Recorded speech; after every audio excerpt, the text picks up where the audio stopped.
Foodies இந்த கீரையை நீங்கள் டெய்லி சாப்பிட்டுட்டே வந்தீங்கன்னா லைஃப் லாங் கோல்டு காஃப் எதுவுமே வராது, அவ்வளோ ஹெல்த்தியாக இருப்பீங்க. என்ன ஃபுட்டீஸ் இந்த கீரை என்னன்னு கண்டுபிடிச்சிட்டிங்களா? கண்டுபிடிச்சவங்க கமெண்ட் பண்ணி சொல்லுங்கள். அதுக்கு முன்னாடி நம்ம சேனலை சப்ஸ்கிரைப், லைக் அண்ட் ஷேர் பண்ணுங்கள். ஆக்சுவலி இந்த கீரையை மணத்தக்காளி கீரைன்னு சொல்லுவாங்க ஃபுட்டீஸ். இதில் நிறைய பெனிஃபிட்ஸ் இருக்குது. ஸ்டொமக்கில் ஏதாச்சும் ப்ராப்ளம் இருக்கிறவங்களுக்கு இது ஒரு பர்ஃபெக்டான ஒரு மெடிசன்னு சொல்லலாம். மணத்தக்காளி கீரையை டெய்லி இன்டேக் பண்ணுறவங்களுக்கு ஒரு லைஃப் சேவராக இருக்கும் இந்த கீரை.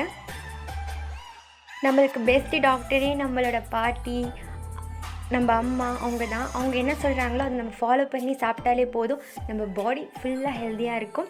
மறக்காமல் நம்ம சேனலை சப்ஸ்கிரைப் பண்ணுங்கள். அப்கமிங் வீடியோஸ்க்கு சப்போர்ட் பண்ணுங்கள். Thank you so much.